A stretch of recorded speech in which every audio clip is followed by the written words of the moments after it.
পাকিস্তানের মাটিতে টেস্টে বাংলাদেশের ভয়ঙ্কর পারফরমেন্স দেখে ভারত নড়ে চড়ে বসেছে, ভারতের কাঁপন ধরে গিয়েছে।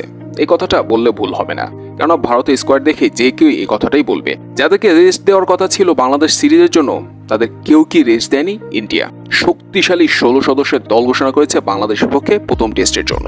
শোনা যাচ্ছিল জাসপ্রীত বুমরাকে বাংলাদেশের পক্ষে রেস্ট দেওয়ার কথা ছিল, কিন্তু বাংলাদেশের পারফরমেন্স দেখে সেটা আর সাহস করেনি Indian cricket board. Jasprit Bumrah, Virat Kohli, Rohit শর্মাদের রেখেই দল ঘোষণা করেছে ইন্ডিয়া। ফাস্ট বোলারদের নেতৃত্ব দিবেন জাসপ্রীত বুমরা, আর জাসপ্রীত বুমরাকে সঙ্গ দিবেন মোহাম্মদ সিরাজ, আকাশদীপের মতো ট্যালেন্টেড ফাস্ট বোলাররা। আর চমক হিসাবে রয়েছেন ইয়াশ দয়াল। আর স্পিনারদেরকেও রেস্ট দেয়নি ইন্ডিয়া। 4 জন কোয়ালিটি সম্পূর্ণ এবং ভয়ঙ্কর স্পিনার দিয়ে স্কোয়াডটা সাজিয়েছে ইন্ডিয়া। রবিচন্দ্রন অশ্বিন, রবীন্দ্র জাদেজা, কুলদীপ যাদব এবং অক্ষর প্যাটেলকে দিয়েই অ্যাটাকটা সাজিয়েছে ইন্ডিয়া।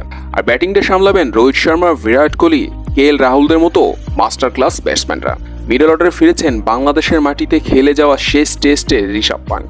বাংলাদেশের পক্ষে বাংলাদেশের মাটিতে শেষ টেস্ট খেলে যাওয়ার পরই গাড়ি অ্যাক্সিডেন্টে পড়ে যান ঋষভ পান্ট। এরপর তো দীর্ঘদিন ক্রিকেটের বাইরে ছিলেন। এরপর ওয়ানডে আর টি20তে কামব্যাক করলেও টেস্টে কামব্যাক করতে পারেননি ঋষভ পান্ট। তো বাংলাদেশের পক্ষেই কামব্যাক করেছেন এই উইকেট কিপার ব্যাটসম্যান। আর ঋষভ পান্টকে মিডল অর্ডারে যোগ্য সঙ্গ দিবেন সরফরাজ খানের মতো ট্যালেন্টেড ইয়াং ব্যাটসম্যান। এখন অনেক ভক্তরা প্রশ্ন করছেন যে এই স্কোয়াডের বিরুদ্ধে বাংলাদেশি প্লেয়াররা কি ভালো পারফর্ম করতে পারবে?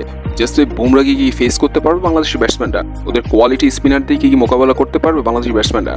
বিরাট কোহলি, রোহিত শর্মাদেরকে কি বিট করতে পারবে বাংলাদেশি বোলাররা? কতটা সমস্যা হতে পারে বাংলাদেশের জন্য? এরকম নানা প্রশ্ন করছেন অনেকেই, কিন্তু ম্যাক্সিমাম ভক্তরা একটা কথা স্মরণ করিয়ে দিচ্ছেন যে ইন্ডিয়ার ফাস্ট বোলাররাও কোনো সমস্যা দিবে না, স্পিনাররাও কোনো সমস্যা দিবে না, ব্যাটসম্যানরাও কোনো সমস্যা দিবে না অত একটা বাংলাদেশি প্লেয়ারদেরকে।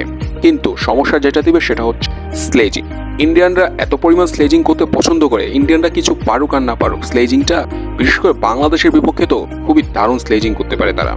অগ্রিম হারার ভয় তারা স্লেজিং শুরু করে দেয় আগে ভাগে। এটা এর আগেও বহুতবার দেখেছে বাংলাদেশ ক্রিকেট ভক্তরা। তো এই স্লেজিংটাকেই সামলাতে হবে বাংলাদেশি প্লেয়ারদের। বিশ্বের যত বড় ক্রিকেট কান্ট্রি আছে তাদের মধ্যে অন্যতম স্লেজিং মাস্টার হচ্ছে ইন্ডিয়ান ক্রিকেটাররা। তো এই স্লেজিং এ মাস্টার করা ইন্ডিয়ান প্লেয়ারদের কি করে সামলায় বাংলাদেশি প্লেয়াররা, সেটাই এখন দেখার বিষয়।